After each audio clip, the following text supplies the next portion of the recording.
Hello, welcome to my channel, KC Sledge Storyteller. Carrie Tag here to talk about the wonderful world of storytelling and to open up discussion about how we can tell the best stories we possibly can.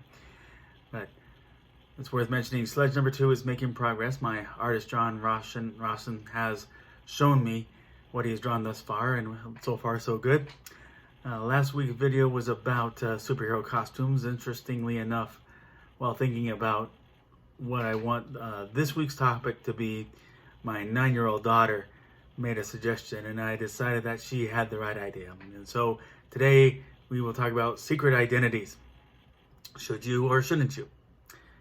We all know generally the secret identities, that's the hero's public persona, like Clark Kent or Bruce Wayne, and it's usually protect themselves and loved ones from people who would strike back out of vengeance. And now I've always made sure to do research on topics that I do in these videos, and to make sure I know what I'm talking about. And interestingly, I couldn't find any case of secret identity occurred in storytelling going way back. The idea of disguises is timeless, but we all know that as far as I've been able to see, that all first took off with the Scarlet Pimpernel. That was created by Baroness Orczy in 1905. And then in this story, Sir Percy Blakeney, during the French Reign of Terror in the late 18th century, he used various disguises and rescuing nobility from execution and leaving a calling card behind. So jump from 1905 to 1919, you have Don Diego Vega as the secret identity for Zorro. And then Lamont Cranston as the Shadow. That started in 1930. 1933, that was the debut of the Lone Ranger, whose secret identity was John Reed, and originally it was just Reed, just the last name Reed. And I'd say that it was, in that general time frame when secret identities became the norm. They did precede the superheroes by a little bit. So that all started in 1938. That's Clark Kent as Superman. The next year, Bruce Wayne as Batman, and that's how the vast majority of comic book superheroes operated during the golden age of comics. Now, when I'd say the idea of superheroes having public identities instead of secret identities, that first caught attention back in 1961 when Stan Lee, he created the Fantastic Four. And with that, it was his own reasoning that if he had superpowers, he wouldn't want to keep it a secret. He's too much of a show-off, as he put it.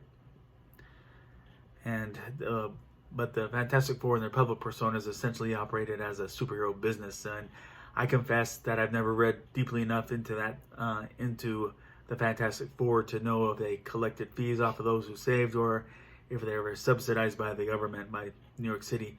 Feels like that's the most possible option, that subsidy.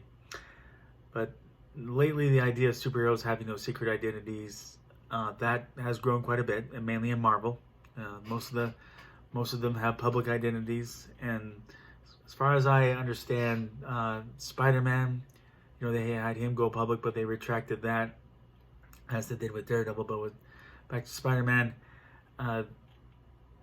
pretty much the idea is people want to think it's less of a secret identity if they have their own confidants around them, confidants, like with Batman, Alfred. But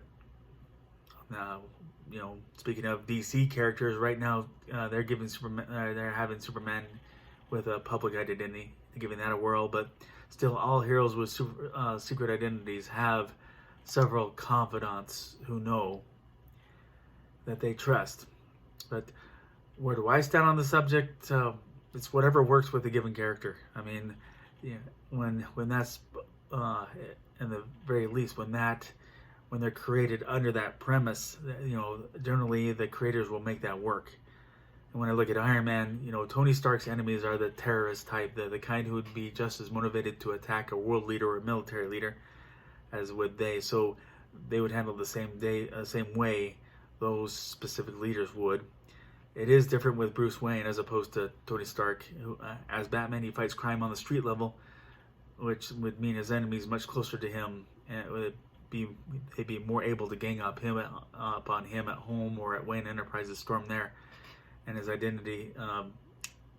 You know, again, he's got Alfred, he's got his Bat family of the different various Robins, and Batgirl, Batwoman. So it's secret from the public, but not secret from those closest to him. Also, between those two characters, Tony Stark and Bruce Wayne, you know, you got Tony Stark. He's truly a playboy. He works that with that persona. He works that persona into his life as hero with the public appearances and such. While Bruce Wayne's playboy demeanor is a facade where he can enjoy how we can enjoy how he works that, and it shows his true self among his confidants and as Batman when he's out in the streets. So the logic favors how each favor secret identity for Batman, but overall it's how each character is handled and his situation, what worked best for that character.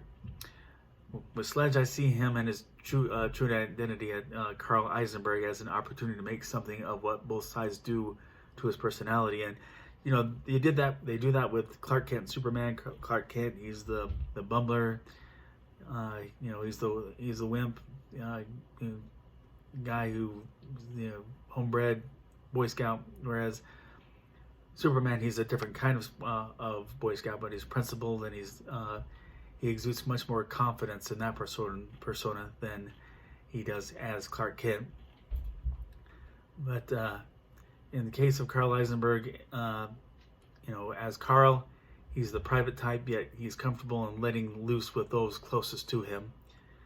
And similarly, he's much less reserved as Sledge and brings dry humor in at the right opportunities there.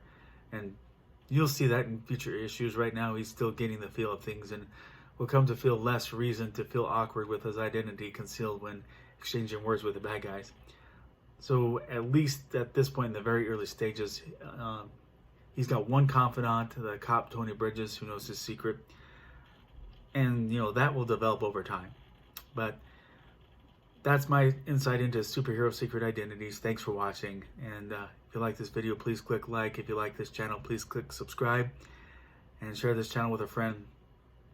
But the invitation remains open to purchase Sledge #1. Just click that link below. And I hope we can get some discussion going. Agree, disagree, something I didn't mention, please comment below. We'll keep hoping that society can turn to normal soon and safely. A lot of ups and downs of what we're seeing there, and trying to return to that. And it's been consequential for those who've chosen not to be irresponsible out there. So let's remain mindful of our habits, wash our hands, avoid touching our faces, keeping our distance, wearing masks in public, and stay home if we ever get sick.